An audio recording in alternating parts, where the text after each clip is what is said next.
Hey, everybody. I wanted to take a couple minutes and talk about two things. Um, one, driver status, employee versus subcontractor. I'm on the employee side simply because we have no negotiating power. Uh, we are punished, well, at least here where I drive in Maryland, we're punished.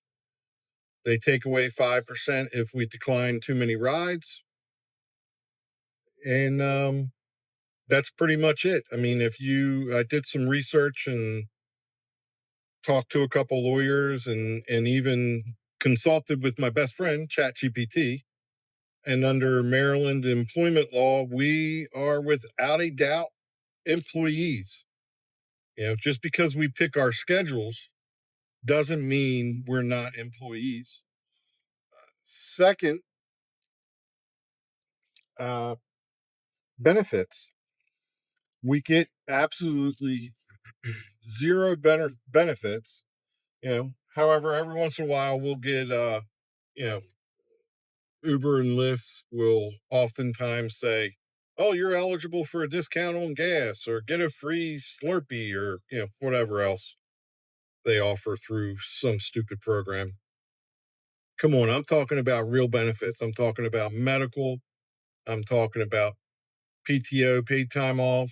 I'm talking about Family Medical Leave Act benefits. I'm talking about 401k and retirement.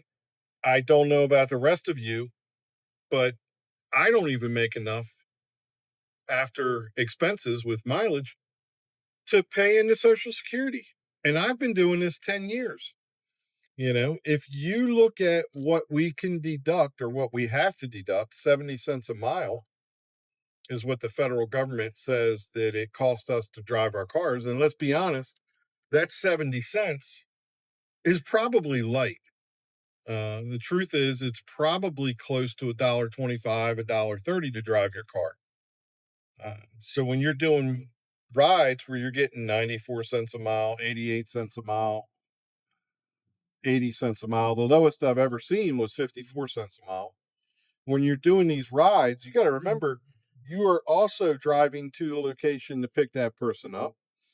Uh, your miles throughout the day when your app is on, moving after you drop somebody off and you move back to a location that you feel comfortable driving or that you're familiar with, these miles are all deductible. So at the end of the day, when you add up all your miles, what you drove, and then you look at what your pay was, I'm always in the negative, 100% always in the negative.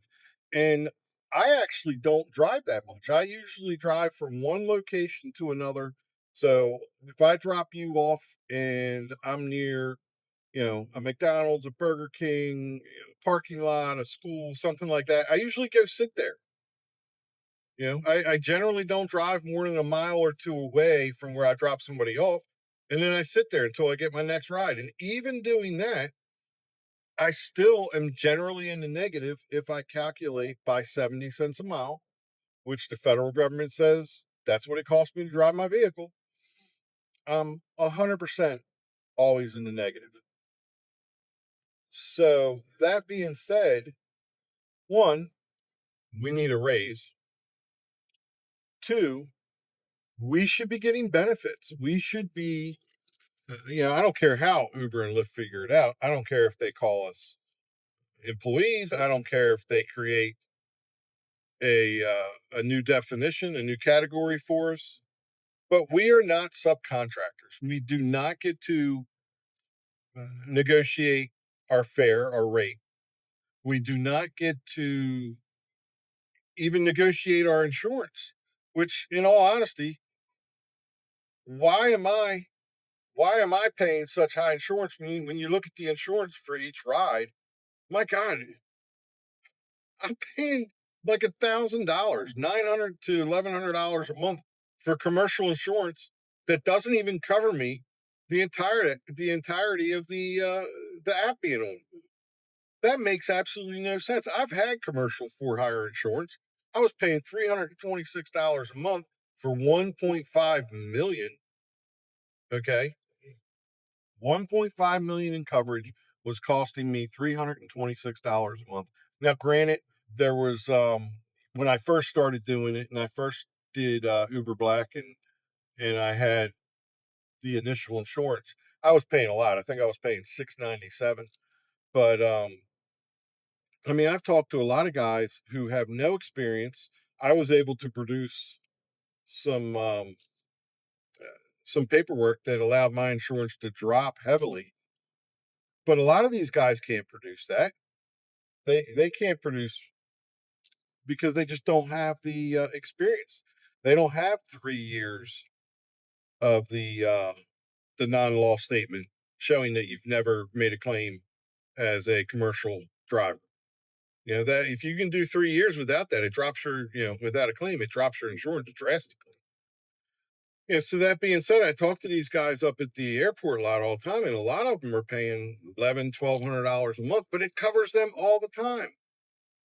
Uber and Lyft's insurance covers you only when a passenger is in the car. Number one. Number two, I don't think that it's full coverage. I don't think I don't know. I have to read it, and believe it or not, 10 years I've never freaking read it. I probably should. Um, I don't think it's all that good of insurance, but I don't know. I don't want to sit there and make this about insurance. That's I could dive into that probably and do an entire video on it. So anyway, like I was saying, let's get back to benefits. We don't get any paid time off. We get no family medical leave act coverage, and we get no 401k or retirement. We should be getting that. I mean, if you're like me and you do this full time and you've been doing it for 10 years, what are you going to do? You cannot drive until you're 80, chances are. You cannot drive until you're forever. Or what are you going to do? Drive until the day that you kick it? That makes no sense. Everybody deserves some kind of retirement, and we get none. What happens when you catch a cold? Half of the passengers that get in my car are coughing, sneezing, doing all kinds of goofy stuff. They're sick. They're exposing me to being sick. Then I get sick and I lose 3, 4, 5 days of work because I'm sick. And we don't get any, sick leave or paid time off for that. So one of the things that needs to be done is Uber and Lyft need to get together, and it would probably benefit them if they made a some kind of company that was jointly held, or maybe an independent company that maybe Uber and Lyft, if we contributed $10, Uber and Lyft could contribute 5, or could contribute another $10. Maybe it should be matching up to $5,000 a year, sort of like the way a lot of 401ks run with employees and employers. But something needs to be done, because I don't know about you, but a lot of the drivers I talk to, they're 1 week away from being dead freaking broke, and we have no way to save money. We have no way to plan ahead, because we don't get these benefits, and we are not paid enough money, plain and simple. We should be paid a minimum of probably $2.50 a mile, a base fare of, I would say, between $3 and $5, and then paid for our time. And Uber and Lyft are quick to point out and say they pay our time when we pull up and wait for somebody. I'm sorry, but no, they don't. 10 cents a minute. Come on. And that doesn't even kick in until after the first 2 minutes. And then with Uber, and then you have to wait another 7 minutes to get, what is it, a $2.99 or $2.50 cancellation fee if the people don't come out. And I don't think Lyft is any better than that either. So, I mean, it's a conversation that as drivers we need to start having is what kind of benefits should we be receiving? Eventually we're going to hopefully get a judge or a jury that says, yeah, you know what? They are employees, and you need to take care of them adequately. We're not out here just to drive around and make Uber and Lyft money, which right now that's what we do. Every mile that you're out here driving, you're not making yourself money. You're making Uber and Lyft rich. You're making their CEOs, their board members, and their investors rich. You're not doing anything for yourself. So we have to start planning. We have to get together. We have to fight for our rights. We have to come up with some type of solution that will allow us to move forward as well. We can't just be out here making everybody else money. Meanwhile, we're spending gas, we're spending insurance, we're spending maintenance, we're spending all kinds of time. That's another thing. A lot of drivers I know, they're out here 10, 12, 14 hours a day. And, you know, don't say, oh, you can't work 14 hours a day. Horse hockey, you can. It's simple. When you're sitting still with Lyft or with Uber, your time doesn't get counted. It only counts when your car is moving and the app is on. Lyft, you're limited to the 12 hours.